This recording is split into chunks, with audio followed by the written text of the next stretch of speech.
Chair of the Minnesota DFL Party, Ken Martin, joins me now to talk about the campaign and the election. Thanks for joining us. We appreciate it. Thank you so much for having me. Ken, I want to begin with a quote that was made on October 13th in the St. Paul Pioneer Press by Senator David Hann. He's the co-chair of the Senate GOP campaign committee. And he said, "I don't want to sound overly optimistic, but I'd rather be in our position than the other guys at this point." Basically saying it's generally easier to defend seats than to defend incumbents. What are your thoughts on this? Well, I think the DFL is in a great position to win back both chambers here in the next 2 weeks.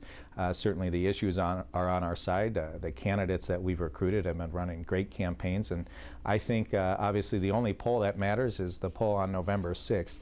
But if the election were held today, I'm very confident we'd win back both chambers. We've got a lot of work to do. I appreciate what Senator Hann is saying.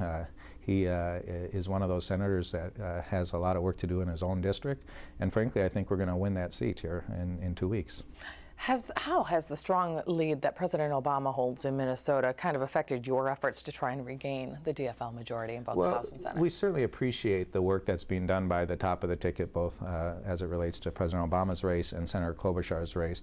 And no doubt they'll have some coattail effect in terms of turnout and enthusiasm and driving Democrats to the polls.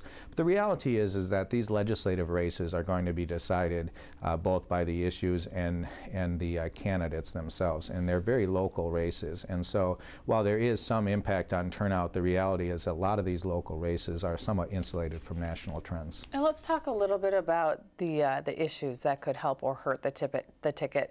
The constitutional amendment proposals, do you think those are going to help the DFL or hurt it ultimately? Well, you know, I think in the end the Republicans made a very big mistake going into this election year by putting those on the ballot. Frankly, one of our Achilles heels, and it bore itself out in 2010, was the lack of enthusiasm in 2010 really impacted turnout. And as we headed into this election year with non-competitive races on the top of the ticket, with President Obama doing very well here and Senator Klobuchar with a comfortable lead, the reality is what was going to generate that type of enthusiasm to make sure that our base turned out. And I think actually in a weird way, the Republicans putting this on the ballot will actually help drive Democratic turnout this fall and help our candidates, particularly in some of those marginal races around the state. And I want to go back to something you said earlier about the Klobuchar and the presidential races and the impacts that they may or may not have on the legislative races. We interviewed Dr. Larry Jacobs, and he contends that really what he's finding is Minnesotans are more polarized than ever, and they're going to vote party line. So by having a strong presidential lead in the state, that's going to help you. Would you? I think it's true, but I do think that what we see in legislative races in particular is that more often than not, you'll see those top of the ticket races drive turnout. But the reality is that people make their decisions on legislative races much more on a local basis, based on the issues, based on the candidates themselves. You'll see a lot of crossover votes, for instance, Republicans voting for Democrats, Democrats voting for Republicans in legislative races, and much less so on the top of the ticket races. And so, you know, what that suggests is, yes, the top of the ticket races help drive turnout, but the reality is people make their decisions much more locally. And based on the issues, as you were talking about earlier, the DFL's goal, it's the same as the Republican Party ultimately, to create jobs and spur economic growth. But of course, the how to accomplish this differs greatly. How would Democrats try to move Minnesotans forward, given where we are today? Well, I think what we've seen the governor and leaders in the legislature, Democratic leaders in the legislature, put forward is proposals to actually balance the budget in a responsible way that actually would spur economic development. The reality is that the only party that put forward any sort of serious jobs proposal in the last 2 legislative sessions was the DFL, and the Republicans refused to actually take that up. Instead, they were focused on divisive constitutional amendments and social issues at the expense of doing what they said they would do when they campaigned, which was create jobs and lower taxes. The reality is, as I said, they haven't created any new jobs in this state because they refused to take up governor's bonding bill. They refused to take up the governor's jobs bill.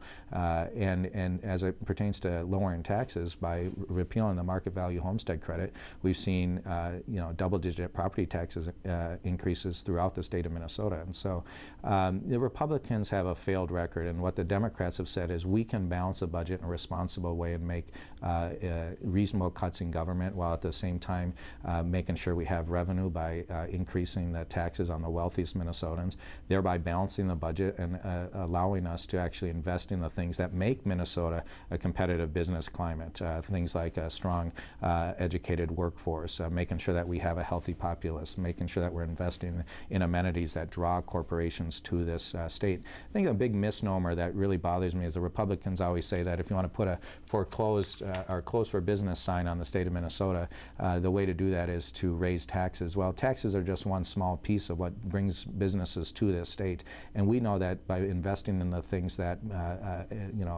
increase the businesses' bottom lines, that's what's going to bring businesses to Minnesota.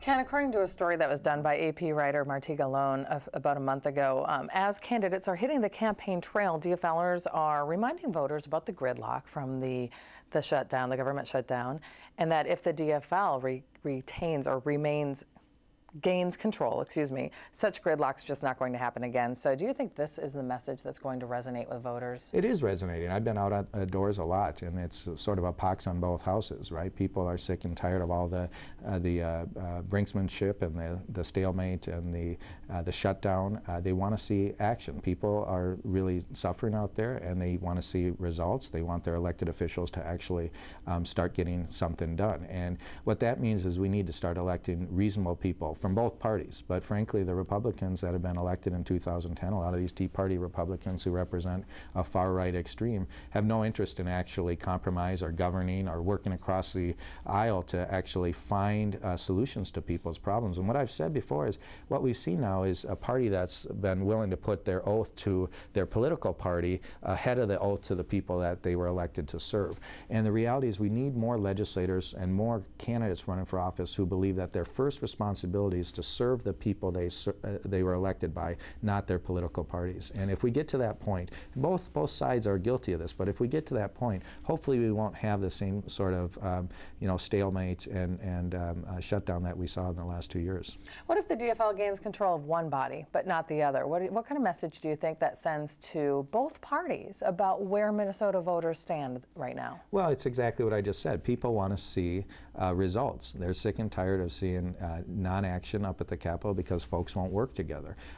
We need to put down the swords after the election is over and stop campaigning against each other and try to find ways to work with each other to govern. And if that's the result in 2 weeks here, that the voters send us a divided legislature, then what they're saying is, you know what, let's grow up, let's work together, let's find ways to compromise to actually solve the problems in this state. Okay, unfortunately we are out of time, but we'd like to chat with you after the elections and kind of discuss the results. So thank you for joining us, Ken. Thank you for having me. Really appreciate it.